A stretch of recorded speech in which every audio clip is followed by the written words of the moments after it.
Hello. Hello. Hello. ठीक है।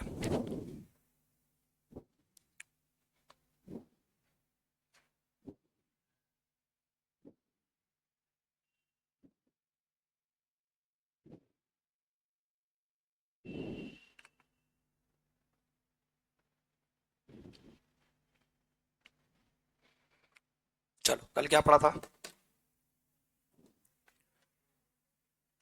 अरे, एक चैप्टर स्टार्ट किया था ना कल।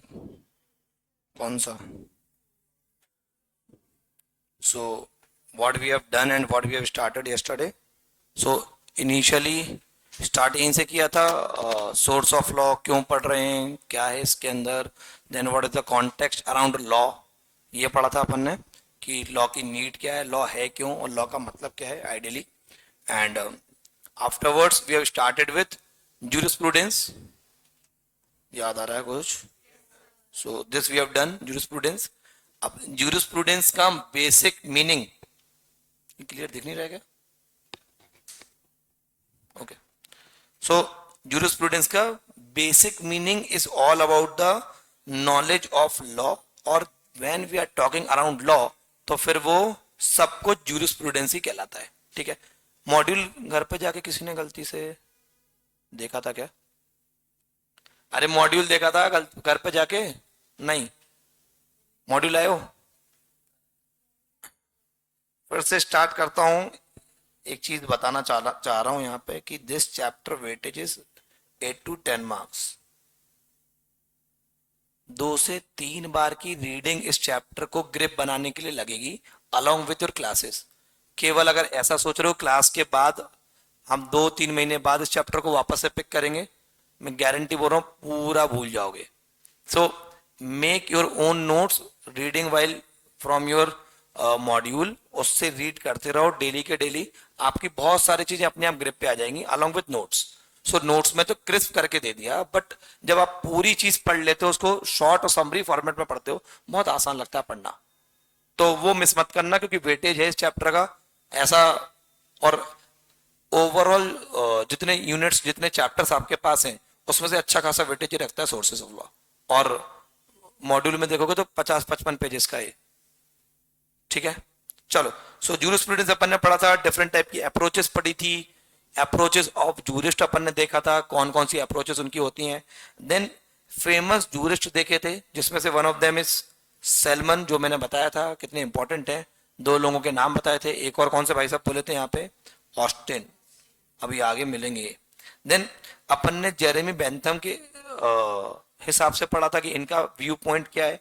एंड आफ्टरवर्ड जूलियस स्टोन, मैंने बोला बहुत काम के नहीं है बट याद रखना है नाम। G.W. पैटर्न, इनका अपन ने पढ़ा था। नीचे अपन ने क्विक अंडरस्टैंडिंग देखी थी around the few terms, substantive, procedural, analytical, sociological and so on. Afterward super quicker में अपन ने देखा था, जो अपन ने लास्ट में पढ़ा, इसको रिवाइज किया था। देन अपन ने स्टार्ट किया था लीगल थ्योरी से, करने ही वाले थे, यहां से अपने को बिगिन करना है। तो अभी पुराना जितना पढ़ा था उसमें कोई डाउट? आगे बढ़ जाऊं? ठीक है। So legal theory, they are saying कि जब लॉ बना तो बहुत नेचुरल है इसकी एक लीगल थ्योरी भी बनी होगी। और ये लीगल थ्योरी क्या गवर्न कर रही है वो अपन पढ़ रहे हैं। सो लीगल थ्योरी बेसिकली डील करती है नेचर, पर्पस और लॉ का इफेक्ट क्या हुआ। क्या नेचर है लॉ का, क्यों बनाया, ये तो हमने देख लिया। नेचर क्या है, पर्पस क्या है, और इसका आगे थ्योरीज पे इफेक्ट कैसे होगा वो अपन देख रहे हैं। 3 टाइप की थ्योरीज इन लोगों ने यहाँ पे इंक्लूड की है। First one they have written positive legal theory. Positive legal theory को और बोला जाता है, ऑब्लिक करके लिखना और लिख लो, एनालिटिकल थ्योरी। और ये जो थ्योरी है ये अपन ने पिक की है from one of the school जिसका नाम है analytical school of law. Then second theory they have given normative legal theory. दूसरी थ्योरी का नाम है normative legal theory. And third one, they are saying कुछ और भी थ्योरीज हैं जो कि सोशोलॉजिकल है, इकोनॉमिकल है, हिस्टोरिकल है एंड क्रिटिकल, कुछ लीगल थ्योरीज हैं जिसके बारे में आपको पता होना चाहिए। Now these theories basically, ma'am पूरी मैम आपको मैंने लिंक शेयर करी है व्हाट्सएप पे, वो एक बार चेक भी कर लेना चल रहा है कि नहीं उस पर। नाउ दे आर सेइंग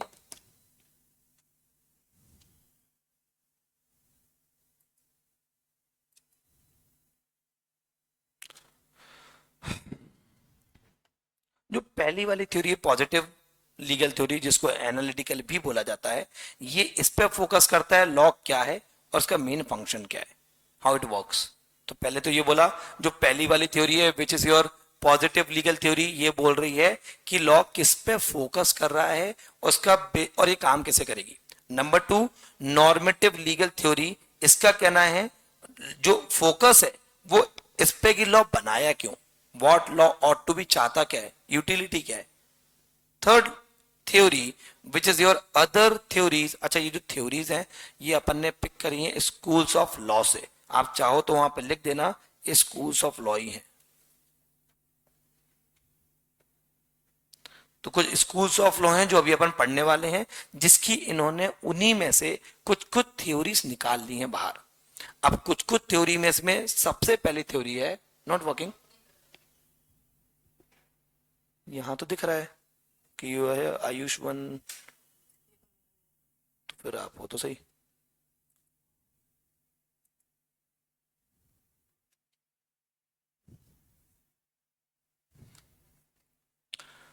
तो सब तो ये जो तीनों थ्योरीज हैं legal theory, these theories been picked from schools of law, ठीक है। नाउ दे आर सेइंग कि अभी हम लीगल थ्योरी समझ रहे हैं और लीगल थ्योरी में सबसे पहली थ्योरी जिन्होंने दी है उनका नाम है Jeremy Bentham, one of the again jurist और फिलोसोफर रहे हैं, जो फाउंडर रहे हैं एनालिटिकल स्कूल ऑफ लॉ के। I repeat the name, Jeremy Bentham, जो कि फाउंडर रहे हैं एनालिटिकल स्कूल ऑफ लॉ के। एक ही बात है स्कूल ऑफ लॉ बोलूं या फिर जूरिस्प्रूडेंस बोलूं, ही बेसिकली बिलोंग्स फ्रॉम ब्रिटेन, ठीक है।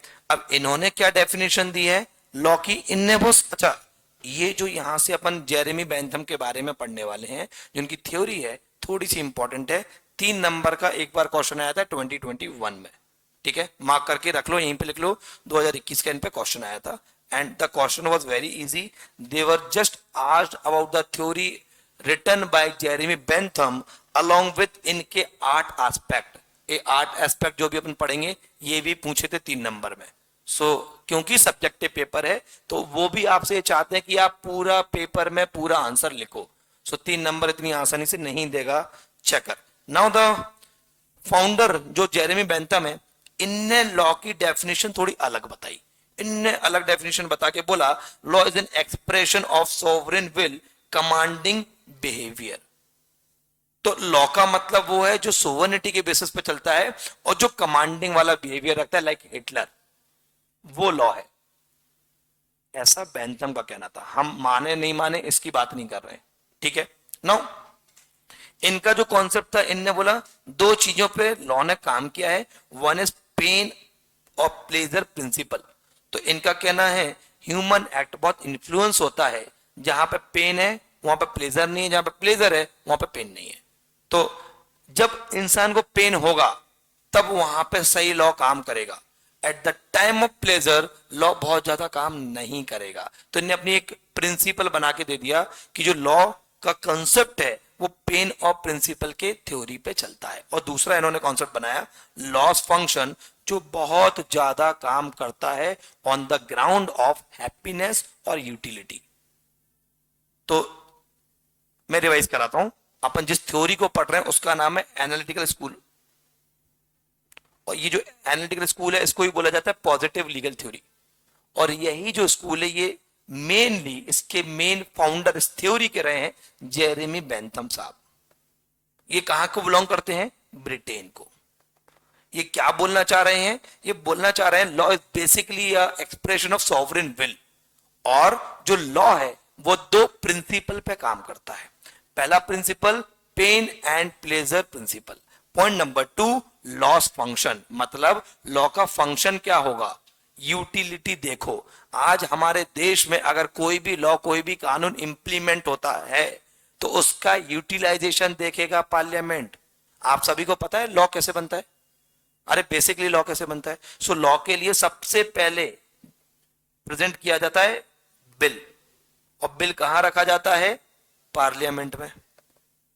और पार्लियामेंट के दोनों हाउसेस में, हाउस ऑफ पीपल जिसको हम लोकसभा बोलते हैं और काउंसिल ऑफ स्टेट जिसको हम राज्यसभा बोलते हैं, इस पे 2/3 की मेजोरिटी लगती है, यानी कि एसेंट चाहिए 2/3 की। उसके बाद प्रेसिडेंट ऑफ इंडिया अपनी साइन करेगा, तब जाके वो एक्ट बनेगा। बट जब वो बिल प्रेजेंट हुआ था और जो 2/3 की आप मेजोरिटी लेके आए बीच में, this need to check utility क्या है। अगर आज हमारी कंट्री में मुस्लिम्स को लेके, हिंदूज को लेके, इन्वायरमेंट को लेके, प्रॉपर्टी को लेके किसी भी तरह का लॉ बनता है तो 2/3 मेजोरिटी यही तो चेक करती है इसका पर्पस क्या है, यूटिलिटी क्या है। और utility word defined by Jeremy Bentham, इसका इतना इंपॉर्टेंस था यूटिलिटी का। सो जेरेमी बेंथम की कोई थ्योरी में बहुत मजा नहीं आया, बट ये भाई ने जो यूटिलिटी की बात बोल दी ना, कि जब तक आप कोई भी लॉ ला रहे हो उसके पीछे उसका यूटिलाइजेशन नहीं पता होगा, वो लॉ काम नहीं करेगा। समझ आया? सो इनने समझाया कि यूटिलिटी प्रिंसिपल को चेक करो, जिसको ये लोग बोलते हैं maximum happiness of all people. Now 8 aspects जिसकी ये बात कर रहे हैं, जो क्वेश्चन में आया था, जो आपको पता होना चाहिए, जिसपे हमारे बेंथम साहब के 8 एस्पेक्ट हैं, जिसको मैंने याद करने के लिए वहां पे एक शॉर्ट फॉर्म लिख दिया है, विच इज कॉल्ड सॉफ्ट सारी। दिख रहा है वहां पे? तो सॉफ्ट सारी में एस स्टैंड फॉर सोर्स, क्योंकि हमें जब वो एस्पेक्ट लिखने हैं तो 8 एस्पेक्ट सीक्वेंस में होने चाहिए।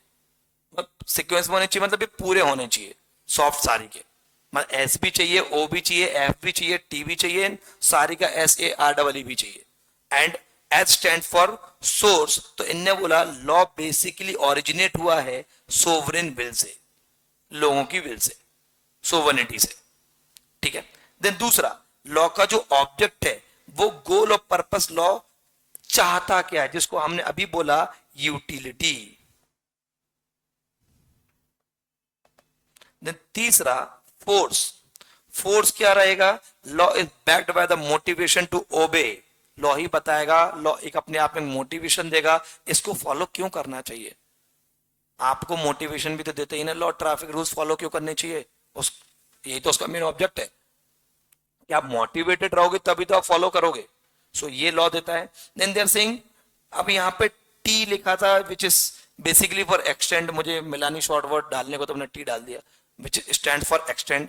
एक्सटेंड में इन्होंने बोला 2 चीजें हैं लॉ के बेसिस पे, डायरेक्ट और इनडायरेक्ट। लॉ का जुरिस्डिक्शन होता है, तो डायरेक्ट मतलब उतना जुरिस्डिक्शन जिस एरिया में वो काम कर रहा है। जरूरी नहीं जो लॉज गुजरात में है वो MP में भी हो, और बिल्कुल जरूरी नहीं है जो लॉज हम इंदौर में फॉलो करते हैं वो देवास में भी हो। यहाँ डिस्ट्रिक्ट का अंतर आ गया, पहले वाले में स्टेट का अंतर आ गया, और उससे भी ऊपर देखे तो इंटरनेशनल लॉज में भी अंतर आ जाता है। ठीक है। So direct depends on the area where law is applicable. Indirect relations concerning the object, चीजों के बेसिस पे डिपेंड करेगा इनडायरेक्टली कौन से रिलेशन है जहां पे लॉ का एप्लीकेशन होना चाहिए। Now next they are saying, soft अपन ने पढ़ लिया, सारी का S stand for subject. Subject law applies to persons और थिंग ईदर एक्टिव और पैसिव। बोले सब पे अप्लाई होता है लॉ। इनफैक्ट जब इमूवेबल प्रॉपर्टी, मूवेबल प्रॉपर्टी पढ़ोगे, सेल्स ऑफ गुड्स एक्ट पढ़ोगे, तो पेड़ों पे भी एप्लीकेबल होता है। आपको ये अपन ने देखा ही ना, पेड़ नहीं काट सकते, इलीगल है, तो उन पे भी अप्लाई होता है। मरे हुए व्यक्ति पे भी अप्लाई होता है एक टाइम पीरियड तक।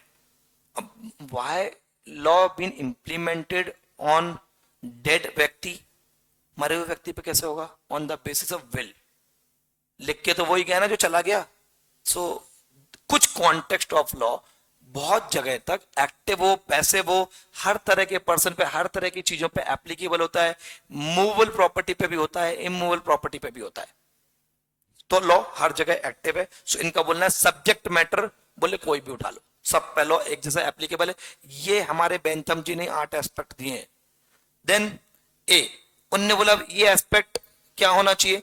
बोले जो बेसिक एस्पेक्ट है लॉ का, बेंथम का कहना है, अभी उन्होंने बोला था, हमने 2 प्रिंसिपल दिए, उसके ऊपर बोला था हम कमांडिंग होना चाहिए, हिटलर मैंने एग्जांपल दिया, तो इनने बोला 2 चीजें होनी चाहिए। One is important which is called command, और दूसरा जब आप कमांड दे रहे हो तो अगर कोई व्यक्ति गलती करता है, if any of the person doing the wrongful act that should be punished, punishment मिलना चाहिए। तो इनने बोला एस्पेक्ट में कमांडिंग जिसको हम डायरेक्टिव बोलते हैं, और एक होता है पनिशमेंट जिसको हम सैंक्शनल बोलते हैं। इसलिए लिख के लाया, वर्ड बुक में नहीं मिलेगा पनिशमेंट और ये, उसमें सैंक्शनल और डायरेक्टिव लिखा हुआ है, ये हम कंफ्यूज हो जाते हैं मतलब क्या है। नेक्स्ट इज, इनने बोला लॉ के बेसिस पर रेमेडी क्या है। रेमेडी समझते हो क्या होता है? अरे बोल। हाँ हाँ, kind of solution, kind of इसका बाद में बचाव कैसे करें, सो एंड सो चीजें, डिफेंस क्या मिलेगा। सो रेमेडियल हेयर बीन, इनने बोला कंपनसेशन दो। अगर कोई व्यक्ति गलती कर रहा है और आपने उसको पकड़ लिया तो वो कंपनसेशन दे। प्रिवेंटिव मेजर बताए कैसे बचा जाए। प्रिवेंटिव मेजर में या तो उसको पनिश करो या फिर आप उससे कंपनसेशन लो। अरे अपन जब अभी दूसरा लॉ पढ़ोगे which is law of torts, पढ़ लिया क्या? नहीं, तो लॉ ऑफ टॉर्ट्स पढ़ोगे, CA में पढ़ा होगा। सो वो यही तो बोलता है, अनलिक्विडेटेड कंपनसेशन देना पड़ता है which is previously not decided. But ऐसा होता नहीं कोर्ट में ना, हमारा लॉ बोलता है कि थप्पड़ के बदले थप्पड़। आपने मेरी गाड़ी पे स्क्रैच मार दिया और मुझे पता है, मुद्दा कोर्ट में चला गया और कोर्ट, अच्छा इनने आपकी गाड़ी पे स्क्रैच मारा था तो आप भी मार दो, खत्म करते हैं मुद्दा। कोर्ट ऐसा बोलेगा क्या? नहीं, तो कोर्ट रेमेडी के बेसिस पे या तो प्रिवेंटिव मेजर निकालेगा। प्रिवेंटिव मेजर में बोलेगा या तो भाई स्क्रैच का वैल्यू अमाउंट मॉनेटरी फॉर्म में वापस दो, इनका 3,000 रुपया, 4,000, 5,000 जो भी लगेगा ऑन बिल एक्चुअल वो पे कर दो, या फिर आप अभी कोर्ट में कंपनसेशन अमाउंट डिसाइड कर लो। इसी तरह कोर्ट और जुडिशरी हमारी वर्क करती है, ठीक है। Now next they have written E, बोले इसका एक्सप्रेशन क्या होगा लॉ ऑफ कोर्ट में। बोले expression is very simple, law must clearly express the sovereign will. लोगों की विल के हिसाब से वो प्रॉपरली एक्सप्रेस कर पाए, उसी को यहां पे law of command plus Bentham का principal analytical school of law या फिर एनालिटिकल थ्योरी बताई है। आई होप समझ में आ गया होगा, कुछ बहुत है नहीं इसमें डिटेल, ठीक है।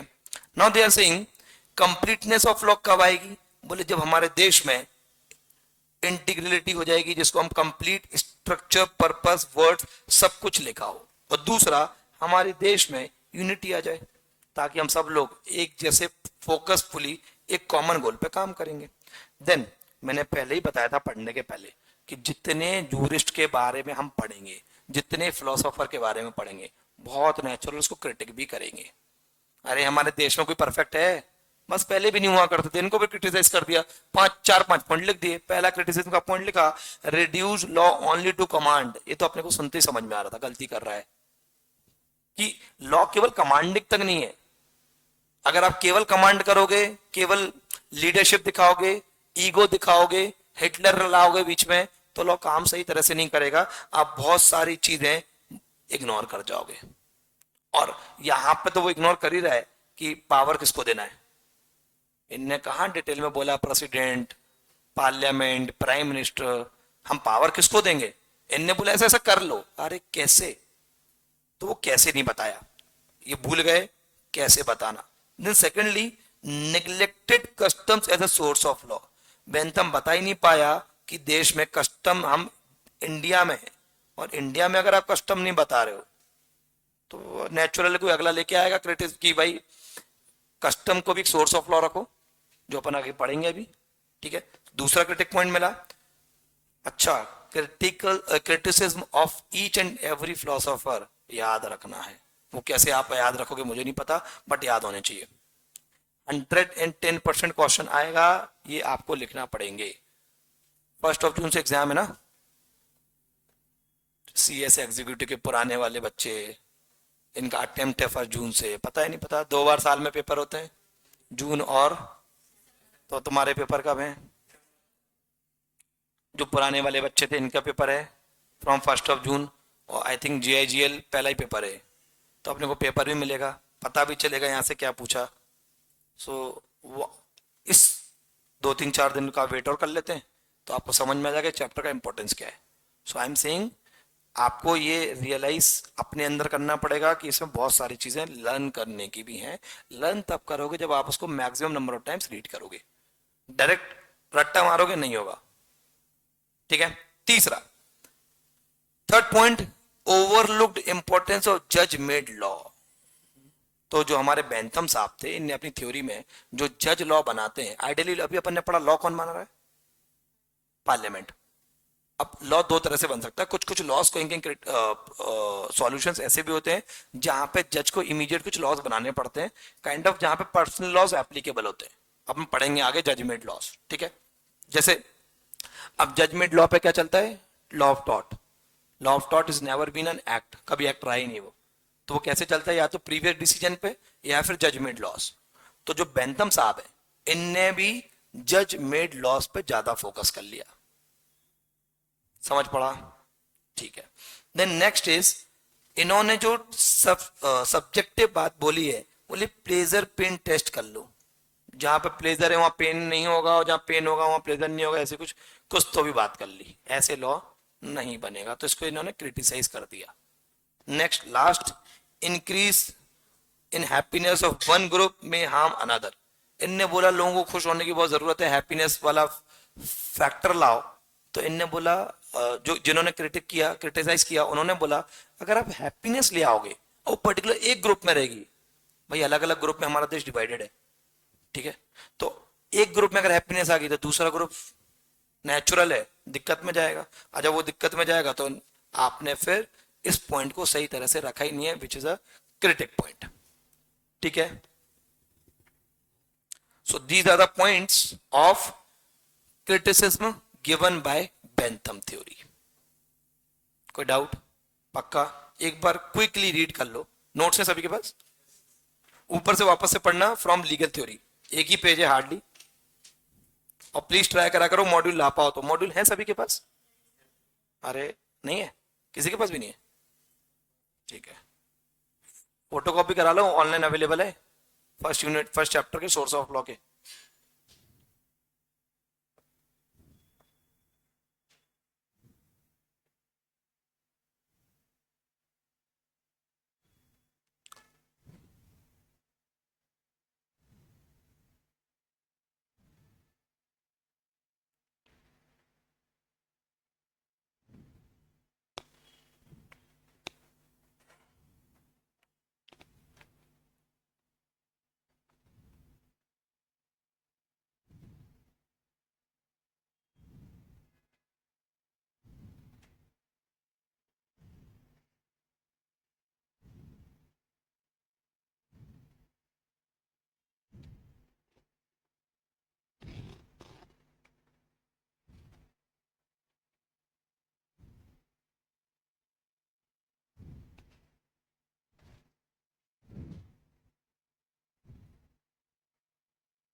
आगे बढ़े, चलो।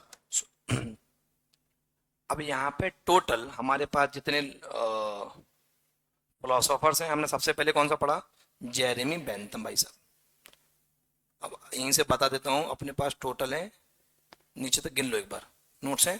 पहले जेरेमी बेंथम हो गए, सेकंड कौन है, जॉन ऑस्टिन, थर्ड कौन है वहीं पे लिखे हैं, John William Salmon, fourth one is Roscoe. अच्छा, तो जो तीन है, मैंने तीन का क्विक डिफरेंशिएशन चार्ट दिया है यहाँ पे, ताकि आठ का देता कंफ्यूज हो जाते हैं हम, तो मैंने तीन तीन करके दिया है। Then fourth one is Roscoe Pound, पांचवे भाई साहब हैं HLA Hart, last Hans Kelsen. और इन जो लास्ट के जो तीन थे, उनके नीचे आपको तीनों का ये नाम दिख रहा होगा, यहाँ पे फॉर्मेट थोड़ा चेंज किया टेबल का, और उसके ठीक बाद मैंने क्वेश्चनियर दिया है, दिख गया।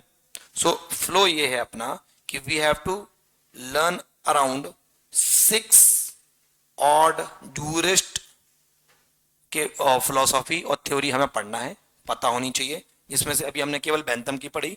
कुछ कुछ चीजें कॉमन भी है, ऐसा नहीं कि जो बेंथम ने बोल दिया वो ऑस्टिन नहीं बोल सकता। पहले तो लोग ही नहीं थे, जो बोलते वही सही है। ठीक है, तो अब ऑस्टिन ने भी कुछ चीजें बोली, तो ऐसे अपने को टोटल 6 लोगों के बारे में पढ़ना है। अभी अपन ने Jeremy Bentham we have done. Second one we are doing for John Austin, जो मैंने बताया बहुत इंपॉर्टेंट जूरिस्ट फिलोसोफर लॉ के बेसिस पे रहे हैं प्रीवियसली और बहुत फेमस रहे हैं। तो जॉन ऑस्टिन का नाम ऐसे भी बड़ा फेमस है, और रीजन यहीं पे लिख दिया, ये भाई साहब पहले प्रोफेसर ऑफ जूरिस्प्रूडेंस रहे एट लंदन यूनिवर्सिटी। ठीक है, अब जब जॉन ऑस्टिन के बारे में पढ़ते हैं तो जॉन ऑस्टिन एकमात्र व्यक्ति था जिन्होंने कमांड थ्योरी को एक्सप्लेन किया कि कमांड थ्योरी क्या होती है। सो इनने बोला कमांड थ्योरी वो जो कौन दे, सोवरेन। सोवरेन मतलब अरे गवर्नमेंट, या फिर पहले के बेसिस पे बोलूं किंग या फिर क्वीन, हाँ इंडिपेंडेंट कोई पर्सन जो अपना कमांडिंग दे। हमारे बेसिस पे आज की डेट में जो कमांड कर रहा है हमारी कंट्री को ओवरऑल होल गवर्नमेंट, इसलिए किसी एक व्यक्ति का नाम सोवरेन में नहीं ले सकता। Now backed by sanction, backed by sanction का मतलब यहां पे है जिसके पीछे रूल्स और रेगुलेशंस हो, जो कि कस्टम के बेसिस पे चलता है। सो John Austin was the first person who has given the commanding theory. Now secondly, इसके खुद के कुछ 3 बेसिक एलिमेंट है। आप लोग क्या कर रहे हो, कौन सा कोर्स परस्यू कर रहे हो, तो बस इसको याद रख लेना, CSS। ठीक है, तो पहला कमांड, दूसरा सॉवरेन और तीसरा सैंक्शन। ऑस्टिन इंपॉर्टेंट है। ये 6 जो फिलोसोफर हैं इसमें से गारंटी कोई ना कोई एक आएगा। 6 तो वो भी नहीं पूछ सकते, इतने वेले अपने ICSI वाले भी नहीं है, बट एक आधी तो पूछेंगे। सो वो एक आध हमें नहीं पता, इतना प्रोटेक्ट कर लेता तो बात ही खत्म थी, पेपर सेटर बन जाता मैं। बट एक कौन सा आएगा वो आपको इसी चक्कर में 6 के नाम, डिटेल, डिस्क्रिप्शन, उनके बेसिक डिटेल पता होनी चाहिए। और कोई जरूरी नहीं है कि अपन ने जो वहां पे 8 एस्पेक्ट पढ़े थे अभी लास्ट में बेंथम के, वो इनमें भी हो, वो उसके थे क्योंकि वो उसकी अपनी थ्योरी है जो उन्होंने अपने सीक्वेंस के हिसाब से बना ली। इसका कुछ और है। तो इन्होंने तीनों का मतलब जब बताया, भाई कमांड का मतलब ऑर्डर वहां हो जहां पे आप पनिश कर पाओ अगले को, जो कि बेंथम ने नहीं बताया था। बेंथम ने केवल कमांड बताया था, और उन्होंने बताया था यूटिलिटी थ्योरी क्या है, हैप्पीनेस बताया था, पर पनिशमेंट को उन्होंने एक्सप्लेन ही नहीं किया कि किससे अगर आप किसी पर्सन पे कमांड कर रहे हो तो वो बैक एंड पे उसको आपको पनिश भी करना पड़ेगा अगर आप कमांडिंग ऑथोरिटी रखते हो तो। Number 2, sovereign, entity receiving habitual obedience but owing none. So यहां पे एज सच सॉवरेन के बेसिस पे वही बोला कि आप ओबीडियंस जिसको आप फॉलो कर रहे हो, जिसको आपने बोला है कि हम इसको फॉलो करेंगे करेंगे, वो सॉवरेन के बेसिस पे चलेगा। कोई भी एंटिटी है, कोई भी पर्सन है, कोई भी ऑर्गेनाइजेशन है, कोई कंपनी है, कोई फर्म है, ये पहले भी हुआ करती थी, और पहले जिस नाम से चलती थी उसको बिजनेस एंटिटी या फिर व्यापार बोलते थे। ठीक है, अब उनने बोला उनके बेसिस पे जो रिसीव करोगे आप ओबीडियंस, उस ओबीडियंस के बेसिस पे जरूरी नहीं है हर कोई उसको ओबे करे, फॉलो करे। ठीक है, तो आपको उसको सॉवरेन बेसिस पे उस कॉन्टेक्स्ट में लेके जाना है कि वो केवल कमांडिंग ना दिखे, हैप्पीनेस इन कमांडिंग दिखे, जो कि ऊपर वाले ने या तो हैप्पीनेस पकड़ लो या यूटिलिटी पकड़ लो, तो उसको क्रिटिक कर दिया। और यहां पे बोला या तो कमांड होना चाहिए, नंबर 2 सॉवरेन होना चाहिए, सॉवरेन का मतलब वही इंडिपेंडेंट, आप आपका डिसीजन दे पाओ, और तीसरा सैंक्शन होना चाहिए, negative consequence if command is not followed, kind of punishment. जब सैंक्शन लिख दिया मतलब this has been passed by government या फिर ऑफिशियल है। तो ऊपर जब अपन ने बेंथम पढ़ा उन्होंने वर्ड सैंक्शन यूज ही नहीं किया, और जब सैंक्शन वर्ड यूज नहीं किया that means that we not official. आप बोल रहे हो पनिश करो, बट कहां, कैसे, हाउ, मैंने बताया भी था, हाउ तो भूल गया वो बेंथम भाई साहब। सो उसी चक्कर में ऑस्टिन नया लेके आया कि कमांड तो होना ही चाहिए, कमांड कौन करेगा, बोले सोवरेन, और तीसरा वो सैंक्शन होना चाहिए। नाउ इंपॉर्टेंट डिस्टिंक्शंस बताया कि law improperly so called commands from political superior, पता ही है अपने को, जो पॉलिटिकली सुपीरियर बॉडी है वही कमांड करती है। अगर हम अपने यहाँ पे हिरार्की बेसिस पे कोर्ट में देखें तो ये सुपीरियर बॉडी अपने यहाँ पे सुप्रीम कोर्ट है, ठीक है। Then laws improperly so called, no true laws like morals customs without legal force.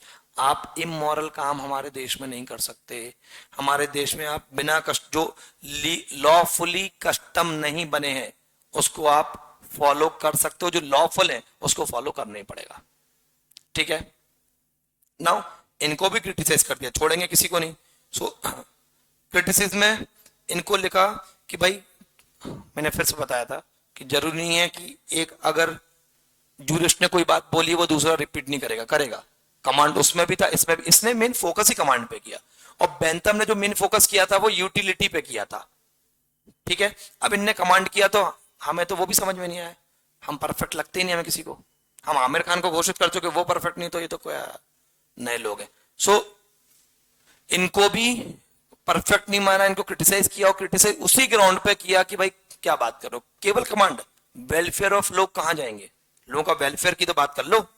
Welfare laws confer rights not just commands, ठीक है। दूसरा, केवल केवल आज की डेट में सॉवरेन से काम नहीं बनेगा। अगर आप ये बोल रहे हो, चाह रहे हो कि सॉवरेन नॉट, केवल सॉवरेन है but sovereign not absolute today, Hitler rule नहीं चल रहा हमारे देश में, और केवल single government, monarch government, dictatorship kind of government work नहीं करती। You know there's a difference in monarch government and dictatorship government. चलो ऐसे समझते हैं, नाम सुने हैं, मोनार्क, मोनार्की रूल और डिक्टेटरशिप, क्या होता है? लगभग लगभग सेम, कुछ अंतर बता दो भाई।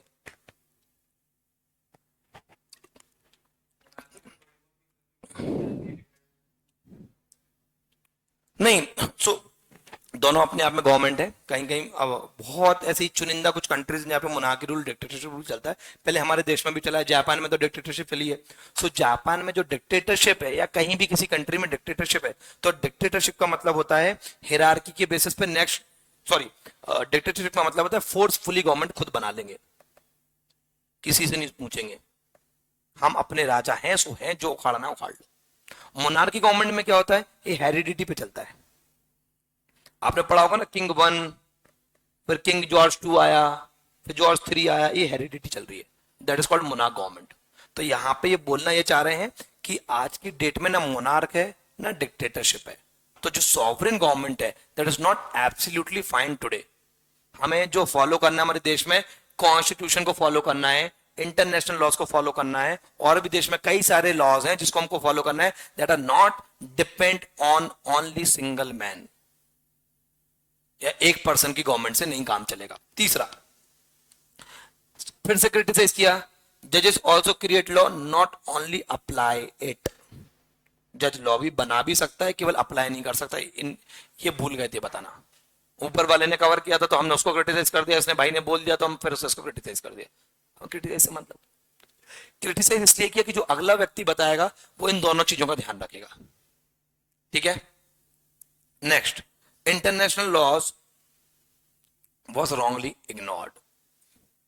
इनने इंटरनेशनल लॉ की तो बात ही नहीं करी, पहले वाले ने भी नहीं की थी। बट हमारी एक्सपेक्टेशन थी कि ऑस्टिन भाई साहब इतने बड़े फिलोसोफर हैं, मैंने भी थोड़ी तारीफ कर, तो ये इंटरनेशनल लॉज के बारे में जरूर बताएंगे। इन्होंने नहीं बताया, इग्नोर कर दिया, बोले हम जिस कंट्री में रह रहे हो उसको पहले फॉलो कर लो। बट ऐसा हो नहीं सकता, इंटरनेशनल लॉज को बहुत जरूरी है फॉलो करना, दिमाग में रखना। इंटरनेशनल लॉ मैंने कल बताया था, कौन सी कोर्ट है जो उसको चला रही है?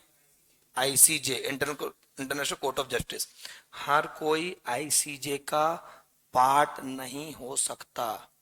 हमारे पूरे इंटरनेशनल गवर्नेंस को चलाने वाला जो बॉडी है, स्ट्रक्चर है, that is UN, United Nations, नाम सुना होगा यूएन का, जिसमें 198 कंट्रीज पार्टिसिपेटेड है इंक्लूडिंग पाकिस्तान।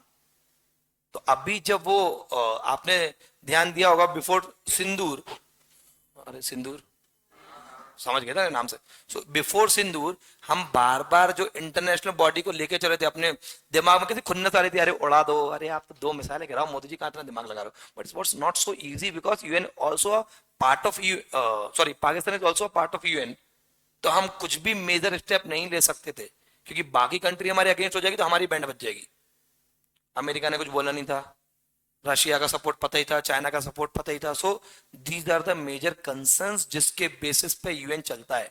और यूएन केवल एक एक चीज या दो चीज नहीं देखता, वो ओवरऑल, जैसे आज हम बोलते हैं ना हमें जस्टिस से मतलब है, तो यूएन भी थर्ड आई है। वो थर्ड पार्टी आई से बहुत सारी चीजें भी ऑब्जर्व कर रहा है कि हमें क्या डिसीजन किसके अगेंस्ट किसके फेवर में देना चाहिए। तो ये बहुत सारी चीजें जो इंपॉर्टेंस रखती हैं। सो इंटरनेशनल लॉ आइडियली चलाने वाला यूएन है, और यूएन के अंदर और यूएन में अगर आप पार्टिसिपेट करते हो तभी आप आईसीजे के मेंबर कहलाओगे, इंटरनेशनल कोर्ट ऑफ जस्टिस। अब ऐसे कौन से मैटर हो सकते हैं जो हम आईसीजे में लेके जाएंगे? खुद ही सोच लो, हम बहुत सारा इंपोर्ट कहां से करते हैं अपनी गुड्स? अरे चाइना, अरे चाइना तो भाई हमारा फेवरेट देश है, सारे बच्चे उसी की वजह से जी पा रहे हैं अपने देश में, और हम भी मोबाइल फोन तो हम उसी का यूज करते हैं। सो सबसे बड़ा फैक्टर ट्रेड, हम बहुत सारा ट्रेडिंग एक्टिविटी, अच्छा कोई भी डिस्प्यूट इन बिटवीन चाइना और हमारे बीच में हो जाएगा तो वो मैटर कहां जाएगा? पब्लिक इंटरनेशनल लॉ के हिसाब से आईसीजे के पास फॉर अ डिसीजन। मतलब समझ में आया? सो इंटरनेशनल लॉ बहुत इंपॉर्टेंट रोल प्ले करते हैं वाइल कंस्ट्रक्टिंग और मेकिंग ऑफ एनी लॉस। तो ये भाई साहब भूल गए थे, ये कौन? अरे ये कौन, खो मत जाना। चलो, दो लोग समझ में आ गए, दो लोगों के बारे में पढ़ चुके अपन। आई रिपीट, पहला कौन से पढ़े? जेरेमी बेंथम, नाम याद रखेंगे। कहां से बिलोंग करते थे वो? ब्रिटिश। जो दूसरे अपन ने पढ़े ऑस्टिन जी, ये फर्स्ट लॉ प्रोफेसर, इनने कहां रहे हैं? London university pass out. ठीक है। तीसरे भाई साहब John William salmon, cricket fan. अरे क्रिकेट वाले लोग एक, अरे क्रिकेट नहीं खेलते तुम लोग? अरे यार खेलते, संडे आ जाना, बता देना इसको। मैंने सीए फाउंडेशन में बोला बच्चों को कि जो आना चाहे वो संडे को आ जाए क्रिकेट खेलने।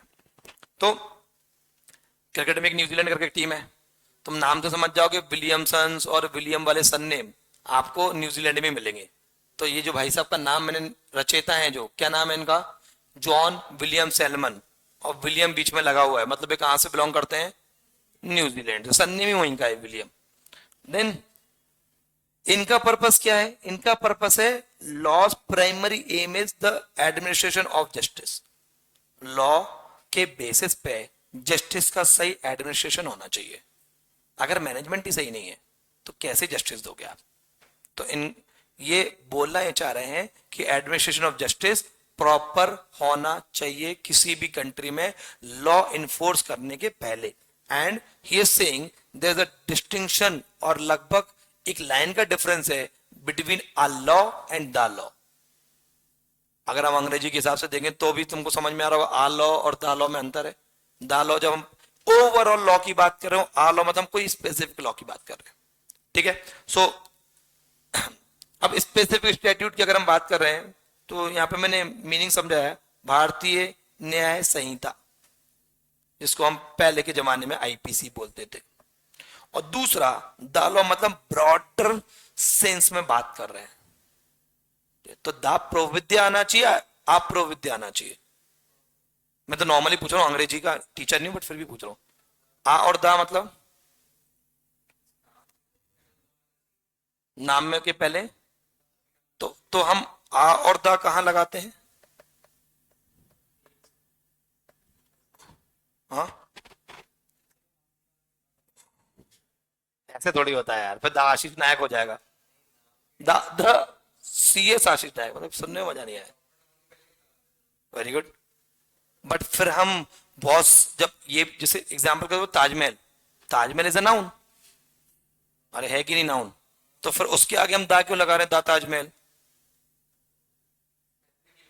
अरे बहुत बढ़िया, तूने वर्ड बोल दिया वो जो मैं एक्सपेक्ट कर रहा था। So when we are giving importance for any of the specified चीज, जब हम स्पेसिफिकली पूरा ध्यान उसी चीज पे लेकर आ रहे हैं किसी का, तो हम द यूज कर सकते हैं, but that should not include persons name. Person के आगे द नहीं लगता, ठीक है। और जब हम ब्रॉडर सेंस में किसी चीज की बात कर रहे हो, सो इसलिए क्योंकि वो ब्रॉडर है, ताजमहल, तो जब ब्रॉडर सेंस में आप बात कर रहे हो और केवल एक ताजमहल की अगर बात कर रहे हो और स्पेसिफिक बात कर रहे हो तो द आएगा, ठीक है। पर्सन के नाम के आगे इन जनरल आता है, और आप केवल एक पर्टिकुलर चीज की बात कर रहे हो तो भी आता है। समझ में आया? सो अगर मैं यहां पे बोल रहा हूं कि आई वॉन्ट द एप्पल, तो द एप्पल नहीं हो सकता, I want a apple, an apple, sorry, वो क्योंकि वो हो गया, तो वो द एप्पल नहीं हो सकता, या तो एन आएगा या आएगा, ठीक है। अब मैं स्पेसिफाइड किसी चीज को प्रोनाउंस करने जा रहा हूं तो फिर वहां पे द आएगा। तो यहां पे इन्होंने बोला अगर मैं ब्रॉडर सेंस में द लॉ ऑफ भारतीय न्याय संहिता की बात करूं वर्सेस मैं अभारतीय न्याय संहिता की बात करूं, तो आएगा, क्योंकि हम केवल और केवल स्पेसिफिक एक लॉ की बात कर रहे हैं। और हम ब्रॉडर सेंस में, पूरा ओवरऑल ब्रॉडर सेंस में आप पूरे लॉ की बात करोगे कि वो सिविल लॉ है, वो क्रिमिनल लॉ है, वो कॉन्स्टिट्यूशनल लॉ है, तो फिर द आएगा। देन डेफिनेशन ऑफ लॉ लिखी हुई है, ये अपन पढ़ रहे हैं विलियम के हिसाब से। विलियम सेलमन ने बोला body of principle recognised and applied by state for justice which is set of rules enforced by court. तो इन्होंने सिंपल सी डेफिनेशन दी, हम उन प्रिंसिपल्स को अप्लाई करेंगे जो कि स्टेट ने दिए। स्टेट का मतलब यहां पे गवर्नमेंट से है। तो जो स्टेट का डेफिनेशन है वो एज पर कॉन्स्टिट्यूशन आर्टिकल 12 में लिखा हुआ है। तो आर्टिकल 12 के हिसाब से स्टेट का मतलब गवर्नमेंट होता है। तो इन्होंने बोला बॉडी ऑफ प्रिंसिपल जो कि रिकॉग्नाइज किए गए और अप्लाई किए गए state by the state for justice, इसीलिए तो लॉ बनता है। और दूसरा, कुछ ऐसे सेट ऑफ रूल्स जो कि इन्फोर्स किसने करवाए हैं? कोर्ट ने करवाए। समझ आया? पक्का? अब इनका कहना है इन्फोर्समेंट ऑफ जस्टिस कैसे होगा? तो या तो दो चीजों से हो सकता है, जिसको इन्होंने बोला या तो फिजिकल फोर्स से होगा। फिजिकल फोर्स मतलब वही स्टेट, स्टेट मतलब गवर्नमेंट। अब यहां पे गवर्नमेंट कैसे कराएगी फिजिकल फोर्स? या तो कोर्ट या फिर पुलिस सिस्टम, ऐसे ही होगा ना। देन दूसरा बोले या फिर सेंसर लॉ या फिर रेडिक्यूल लॉ, जिसको हम पब्लिक ओपिनियन बोलते हैं। पब्लिक पोल करा लो, पब्लिक ओपिनियन ले लो, जिसके हिसाब से भी आप जस्टिस का इन्फोर्समेंट करा सकते हो। तो जब जरूरी नहीं है हर चीज स्टेट करके दे, बहुत बार स्टेट का किसी चीज पे ध्यान नहीं जाए तो हम पब्लिक ओपिनियन के बेसिस पे भी अपनी गवर्नमेंट का ध्यान वहां पे ला सकते हैं। अरे बहुत सारे मूवमेंट होते हैं हमारी कंट्री में। अन्ना हजारे मूवमेंट सुना होगा, बहुत पहले हुआ था। अन्ना हजारे का नाम सुना है? आप पार्टी सुनते हो? 2013 का मूवमेंट है बड़ा, तुम लोग जब छोटे बच्चे हो गए 10 12 13 साल पहले, तो तब का ही मूवमेंट है। अन्ना हजारे एक पर्सन थे जिन्होंने इसको लीड किया था, और वो मूवमेंट ऐसे चलाया था कि जिसके बेसिस पे गवर्नमेंट को इनकी बात माननी पड़ गई। आपको अगर नहीं पता हो तो एक बिल था तब, that bill is to be called Lokpal and Lokayukta bill, जिसमें ये बोला था कि जितने हमारे पॉलिटिशियन पार्टीज हैं, बहुत सारी करप्टेड पार्टीज हैं, इनमें करप्शन के चार्जेस लगने चाहिए, इनको पनिश करना चाहिए। तो इनने बिल प्रेजेंट किया था अन्ना हजारे मूवमेंट के बेसिस पे, और हमारे देश में सबसे बड़ी बैठक दिल्ली में हुई थी, जिसको लेके हमारी गवर्नमेंट को लोकपाल लोकायुक्त पास करना पड़ा। कुछ उसमें चेंजेस लाए, अमेंडमेंट करे, जो जो वो नहीं चाहती थी हमारी गवर्नमेंट। जुडिशरी, ऐसे सोचो, करप्ट कौन? गवर्नमेंट खुद। खुद के लिए क्या रूल बनाएगी? जुडिशरी खुद करप्टेड है, तो वो रूल्स तो नहीं बना सकती।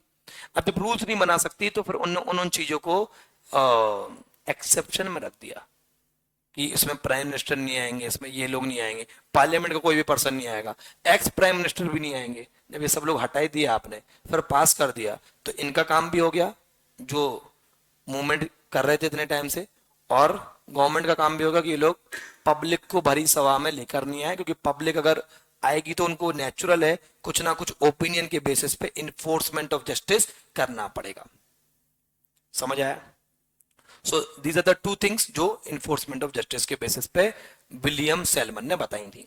नाउ विलियम सेलमन जी बोलना चाहते हैं कि लॉ स्ट्रिक्टली बिना लिखे फॉलो नहीं हो सकता, और दूसरा लॉ जो इवॉल्व हुआ है वो कस्टम के बेसिस पे, पुराने ऐतिहासिक जजमेंट के बेसिस पे, जिसको हम प्रेसिडेंट्स बोलते हैं. प्रेसिडेंट मतलब old judgements, previous judgements,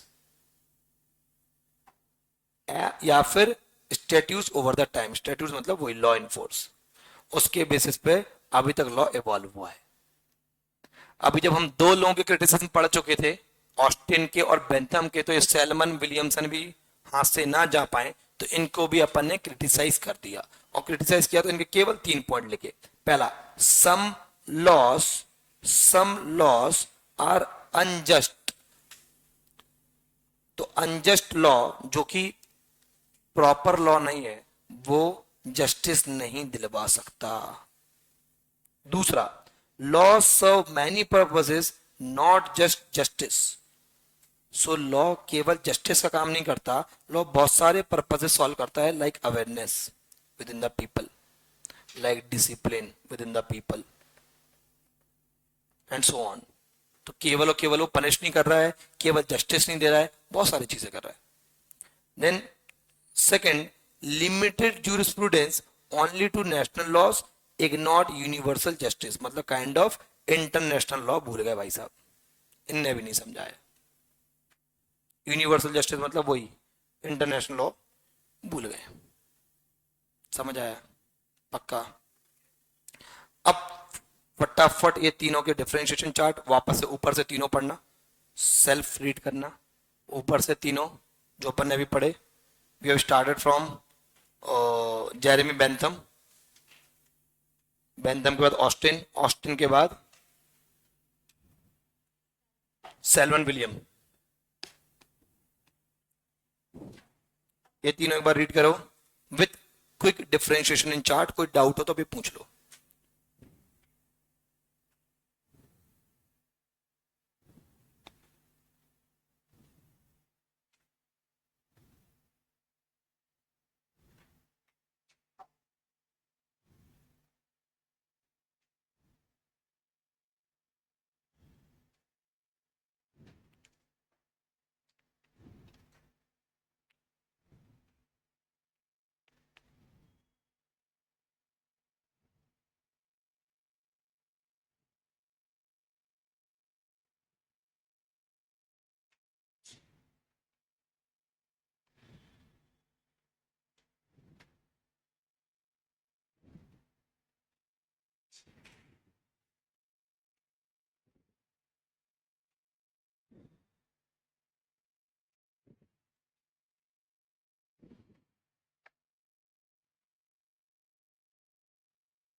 done. Differentiation chart पढ़ लिया, नीचे जो लिखा हुआ है.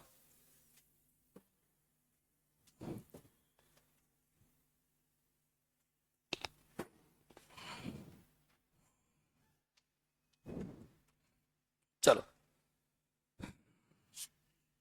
Next is Roscoe pound.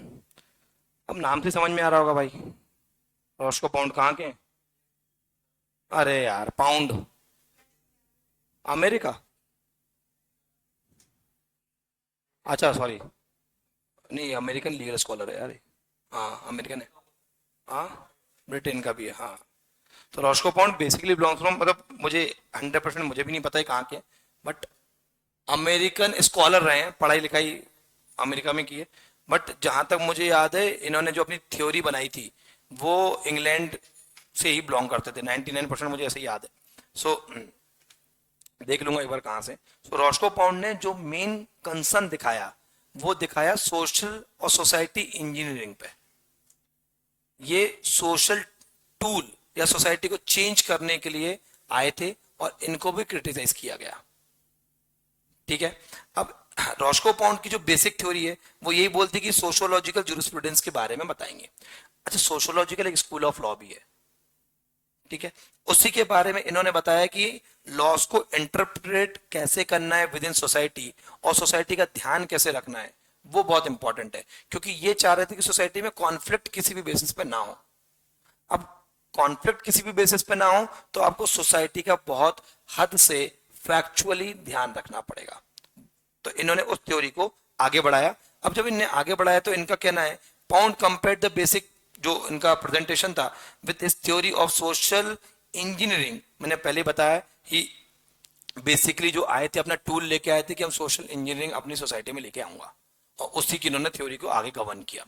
अब जब उसको गवर्न कर रहे थे तो इनका कहना है कि जहां पे satisfaction of maximum number of wants, लोगों की जो वांट्स हैं उसको विथ मिनिमम वेस्टेज में कंप्लीट कर पाऊं, काइंड ऑफ कोशिश ये कर रहे थे ये कि अपनी थ्योरी ऐसे दूं कि जस्टिस भी लोगों को मिल जाए, और जस्टिस के साथ में उनकी जो बेसिक डिमांड है वो भी कंप्लीट हो जाए, और जहां पे बहुत सारे रिसोर्सेस का वेस्ट भी ना हो, ऑप्टिमम यूटिलाइजेशन हो जाए। अब इनका जो मेजर वे था वो सोसाइटी के इंटरेस्ट में था, ये ध्यान रखना। देन इनने अपनी कंडीशंस को, और कंडीशंस मिले उन बेसिस पे ने 3 पॉइंट स्ट्रक्चरली बताए। पहला बताया कि रिकॉग्निशन ऑफ इंटरेस्ट, जिसको इन्होंने बोला कि लोगों का, पब्लिक का सोशल इंटरेस्ट बना रहे, हम इसीलिए तो थ्योरी लेके आए, हम मतलब रॉस्को पाउंड। दूसरा, इनकी जो डेफिनेशन है वो लिमिट टू द इंटरेस्ट, लोगों के इंटरेस्ट को प्रोटेक्ट करना ही है, कि हम लोगों के आसपास ऐसी बाउंड्रीज बना दें कि लोगों का इंटरेस्ट प्रोटेक्ट हो जाए। और तीसरा, हर तरफ से बाउंड्री के हिसाब से लोगों का इंटरेस्ट सिक्योर्ड रहे।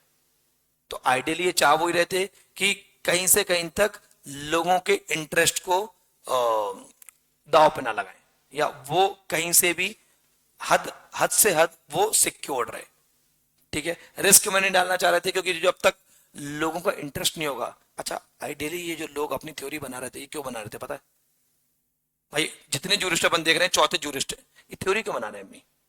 नहीं भी बनाएंगे तब भी चलेगा। अरे क्यों, मतलब सोच के बताओ, बत्ती दे दो, तुक्का मान लो। Exactly exactly. ये सब पॉपुलर होना चाहते थे कि किसी एक की थ्योरी का सेट हो गई, और हम अगर पॉपुलर हो गए ओवर नाइट, तो ये जो, क्योंकि उस टाइम पे बहुत सारे लॉ के ज्ञान ही नहीं हुआ करते थे जब स्कूल्स ऑफ लॉ बन रहे थे हमारे देश में। और जब स्कूल्स ऑफ लॉ बने तो उसको देखते उन्होंने बाकी लॉस का फ्रेमवर्क को स्ट्रक्चर किया।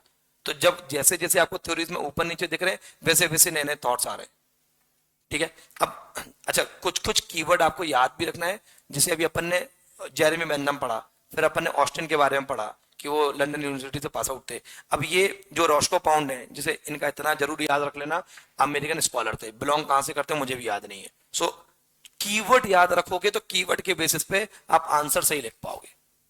भाई यहाँ गलती मत कर देना कि भाई मैंने पाउंड बता दिया तो वहां से अपने को वो लिखना है, इंग्लैंड लिखना है, क्योंकि मुझे एग्जैक्टली याद नहीं है। सो मार्क ये करके रखना कहाँ से बिलोंग करते हैं। गलत लिखने से अच्छा है, क्योंकि जो चेकर रहेंगे उनको अपनी गाइडलाइन मिलती है टू चेक योर कॉपी, और उनकी गाइडलाइन में अगर आपका कीवर्ड फ्रेम बैठ गया तो आपका आंसर वही करेक्ट है। क्योंकि वो तो जब आप प्रीवियस है की कोई कॉपी वगैरह देखोगे सीएस में, तो वो हर एक वर्ड के नंबर देते हैं, कीवर्ड। अंग्रेजी हिंदी वो तो सब अलग मुद्दा है कि ग्रामर ये सब खराब नहीं होनी चाहिए, सब्जेक्टिव पेपर है, बट कीवर्ड हमेशा चेक किए जाते हैं, कीवर्ड के मार्क्स भी होते हैं। तो कीवर्ड गलती मत करना, इसलिए अपने कीवर्ड के बेसिस पे मैंने इसलिए नोट्स बनाए कि keyword plays very important role. आगे बढ़ते हैं, पढ़ ले 5 मिनट, आखिरी लेसन है ना, सारे पढ़ लें क्या ये? दो तो और बचे ही हैं। रॉस्को पाउंड, अब क्या है तो हंस केल्सन। कितने बजे तक है क्लास? चालू भी तो लेट हुई थी ना, तनेसर की क्लास खत्म हुई, फिर तुम लोगों ने ब्रेक लिया 5 7 8 मिनट का। मैं थोड़ी लेट हुआ, तनेसर बाहर निकले, मैं आ गया, मैं ये कर रहा था अपना माइक। कहाँ से? थी नहीं बेटा यहाँ। ठीक है, गलती हो गई। चलो नेक्स्ट क्लास में मिलेंगे, थैंक यू। अरे हाँ हाँ, वैसा हमने कोई दिल पे नहीं लिया, कल मिलेंगे। 3 4 2 3 क्लास लगेंगे इसको कंप्लीट होने में। हाँ मतलब 4 1 घंटे का है। और